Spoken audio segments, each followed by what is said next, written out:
الازهر نفسه استنكر، واعضاء مجمع البحوث الاسلاميه ووزاره الاوقاف ونقابه الاشراف استنكروا هذه الزياره. حضرتك لك تعليق على هذا الرجل بالتحديد وتوجهاته؟ طيب يا شيخنا، اولا تحياتي لحضرتك يا شيخ خالد، وتحياتي للباشمهندس عبد المنعم الشحات. يعني بارك الله فيكم وبارك الله في حضرتك. والدكتور احمد ابو بركه موجود برضه. وتحياتي للدكتور احمد ابو بركه. نعم. وللاخوه جميعا، وفرصه جيده جدا ان اكلم يعني اسود السنه حضرتك والباشمهندس عبد المنعم الشحات والشيخ والاستاذ والدكتور احمد ابو بركه. احنا مع حضرتك في برنامج مصر الجديده من حوالي 4 شهور اتكلمنا عن ان ايران بتحاول بشتى الطرق انها تخترق مصر باي شكل، اما عن طريق اشاعه مساله الحزب الشيعي او عن طريق مع الاسف ما صرح به رئيس مجلس الوزراء من ان هناك استثمارات لايران في مصر ب5 مليار دولار. نعم. في منطقه الصعيد. نعم. علي الكوراني ده واحد من اشهر علماء الشيعه المعاصرين. نعم. ده اصلا هو اسمه علي الكوراني العاملي من جنوب لبنان اصلا، من جبل عامل. نعم. نعم. مقيم اقامه كامله في مدينه ظهور علي الكوراني في مصر خلال اليومين اللي فاتوا دول، وانه يفضل في مصر 5 ايام، يعني عايزين نفهم ايه الاشاره من وجود علي الكوراني في نفس الوقت اللي فيه تطور في العلاقات بين مصر والسعوديه ويعني تهديد بقطع العلاقات. نعم. ايران ليست بعيده عن المشهد.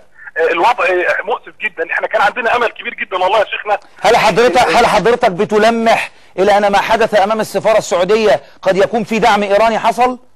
مش في كلام، وخصوصا ان نفس الاشخاص اللي استقبلت علي الكوراني اللي منهم واحد اسمه خالد كروم. خالد كروم ده مصور حاليا مع علي الكوراني. ده كان عضو في حزب الغد في سنه 2006 في حزب الغد اللي خاص بالدكتور ايمن نور. نشروا في عدد خاص بيهم اسوأ 10 شخصيات في التاريخ، كانت منهم اولهم السيدة عائشه، ولم يتحرك احد في 2006. خالد كروم نفسه موجود الان في مصر والجريده بتصدر. وبعدين نفاجئ من كام يوم ان حزب غد الثوره في استاذ اسمه بهاء انور، ده عضو اللجنه العليا لحزب غد الثوره مع ايمن نور، وبيعترف انه شيعي، وبيعملوا مؤتمرات مع محمد الدريني. هناك محاولات مستميته من ايران. علي الكوراني ده ايه بالظبط عشان الناس تعرف على الهوا؟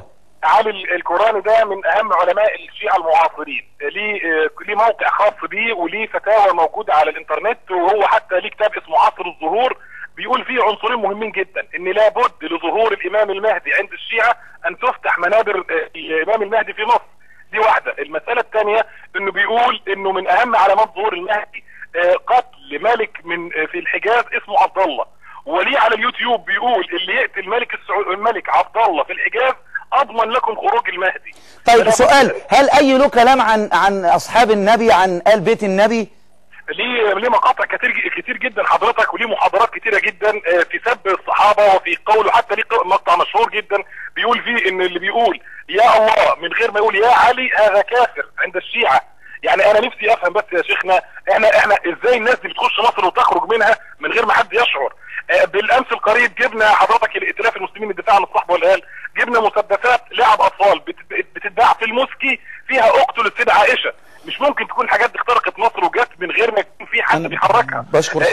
اتمنى يعني الدكتور احمد ابو بركه والباشمهندس عبد المنعم الشحات مناشده لله، اولا لله ان الاخوه في مجلس الشعب المصري، مجلس الشعب الاسلامي اللي سمح فيه بدخول معمم شيعي متصور معاهم في المجلس، ان يكون في قانون لإصلاح الاديان، ويكون في تجريم لسب الصحابه وتجريم لسب الله. بشكر حضرتك حازم طه. سامحني هبقى نجيبك الاسبوع الجاي. شكرا جزيلا حازم طه، الباحث في امور الشيعه.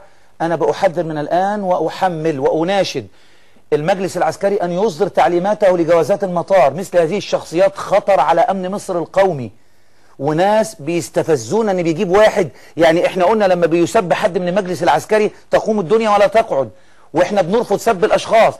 ان مش ممكن واحد يكون بيسب الصحابه اسمح له ننزل امام محاضرات هنا مع الافندي احمد راسم النفيس والدريني وشله الشيعه اللي موجوده في مصر، والتي تريد ان تخترق مصر، والتي تعمل على اثاره الفوضى بين مصر والسعوديه. ارجو ان نتقي الله، وزي ما بنقف على اللي نازلين ونوقفهم ونحاسبهم من الكويت او من هنا او من هنا، نحاسب هؤلاء ونعرف بيخشوا ازاي وبيخرجوا ازاي. ارجع لحضرتك دكتور احمد ابو بركه. يعني حضرتك ألا ترى انك انت كونك تحمل المجلس العسكري فقط المسؤولية، كذلك لا يتحمل البرلمان ولا يتحمل التيار الإسلامي ولا تتحمل القوى السياسية اللي كان فيها رعونة